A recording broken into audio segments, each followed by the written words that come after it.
This burial vault is the black marble Trigard Aegean. The classic beauty of a carved stone makes the Aegean Burial Vault one of Trigard's most popular choices. Our vault company has been servicing Trigard burial vaults for the past few months, and this is the process of setting a committal service using a Trigard burial vault. In this video, I will show the process, but also it's come to my attention that many different vault companies are using my videos for training purposes. I also received a message from one of the largest cemetery equipment supply companies, and they also use my videos to show new hires what equipment they're making and how it's used in the cemetery. So throughout this video, there will be multiple times where I stop and I give a more detailed explanation of how we swing a burial vault and some tips and tricks for the new vaultmen out there. While the main purpose for my channel is general education in the burial vault industry and funeral industry in general, I also want to make it more accessible for new burial vault employees to have a place to go to view how the job is done and tips and tricks along the way. Training in this line of work can be difficult, especially in our area where we drive over 2 hours at times for a committal service, meaning each vault tech usually only does one service per day and at times 2 per day. That being said, a new hire will only have a chance to place the vault on the platform once per day, swing the vault once per day, and set the tent one time a day. Being able to find videos such as this, see how the process is done, and in a condensed form, and go through everything this job entails. So stay tuned if you want to learn more about the setup process for a committal service, and if you're a vault man, later on in this video, I've got some tips for swinging a burial vault.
So the reason that I blocked the platform up a little bit higher today than average is because of this headstone here and the way that the grave was lined up with the plots around it. Just going off an estimate, it appeared as though my lid rail was going to run right into the side of this headstone because this grave sits underneath the foundation. Now I got lucky, I wouldn't have had to do that, but if it were to have hit this headstone, I would have had to raise it up with the vault already on the grave, which is much, much harder. So if it ever appears as though your rail is going to hit a headstone, make sure you just block it up and get over that headstone, or adjust the vault to make sure that the rail sits inside or outside of that headstone. Now if it was entirely too tall, let's say if it was right in the center and 6 foot tall, we'd have to push the lid back the other direction. Sometimes in the older sections of the cemetery, you run into where a family has a headstone right in the center of all their plots, which can end up being in the way for swinging the vault lid backwards. But it's always best to take precautions, set yourself up to not have all that extra work later, because raising this whole platform up around 6 inches is incredibly difficult to do once the vault is already on the platform and swung. We would have had to take blocks and block up underneath the boards that are underneath the feet and slowly raise the vault up higher and higher to clear that headstone. But luckily, we avoided that today. Won't be an issue at all. And as I continue to make videos, I have more and more vault companies reaching out to me, telling me how they use my videos for training and examples of how to set up committal services. So this is something the new guys seem to struggle with a lot, is getting the cables reeled on to the feet. So what I do is place it towards the inside. So as I was saying, you place it towards the inside, then you use your index finger and your thumb to guide the cable against the reel, and use your right hand to spin the reel. Just constantly keeping that pressure up against where it's hooked into the reel to make sure there's no extra slack on the reel, which will cause the vault to raise and lower in an unlevel fashion. And once it gets snug, just find a spot to slide it over and lock it into place. What happens to a lot of guys is they don't keep it tight, and then their reel ends up with all this slack and it's all loose. And especially if the cables end up going over the top of one another like that, it's going to kink that cable and make it harder and harder to reel as time goes on. So if you get a bunch of slack in it like this, just start at the beginning and work out the slack all the way through the entire reel of the cable, and let that excess hang underneath the vault. And then when you're using your opposite hand, it's the same concept.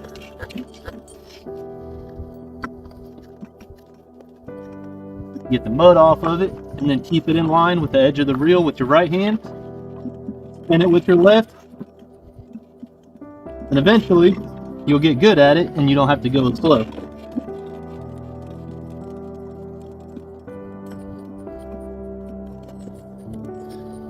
Then always make sure that your hook is lined up with the hook on the other side. If you do a quarter turn more on one side than the other, one side of the vault's going to lift up about 2 inches further, and then your vault's going to be really unlevel and you'll have to fix that. So I always do 8 on my first side and then come to the other side and just do it till it's snug and make sure they're lined up. Alright, so our reels are done. The last thing I'm going to show today is how we actually swing the vault. Now at this moment, if you had the vault too far to one end or too far to one side, you can move the cables all the way to the left on both, and the vault will shift to the right. If it's too far to the far end, we can move our feet back and then reel, and it will slide the vault towards this side. That's where the term swinging the vault comes into play, because you can swing it side to side or swing it end to end. Now I set it up right with the buggy today, so we don't have to do any of that. So the last step of the process is, I think it's like 5 steps, but I just do it like this. Start with your carpets. Make sure your carpets are snug and there's no wrinkles in the middle.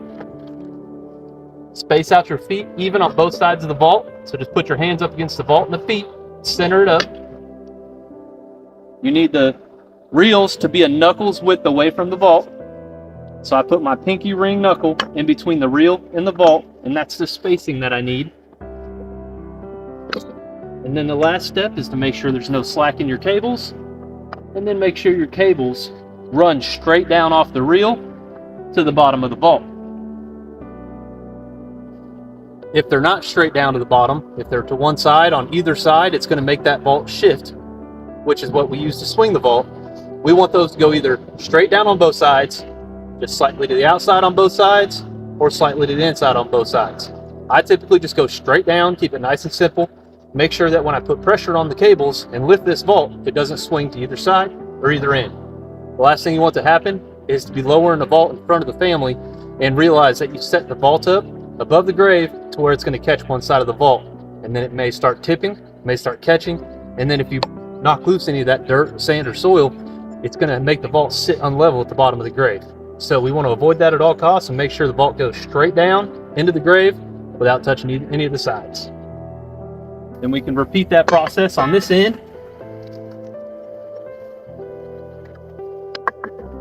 Check the cables.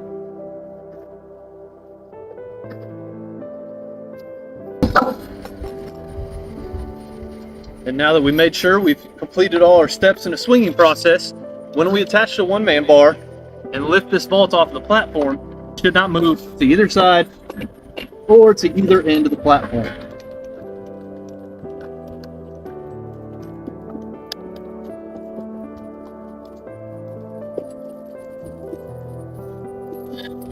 There we go. No movement at all. That's exactly what we want to see.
service has now concluded, and the only thing left to do is remove all of our equipment, starting with our cables.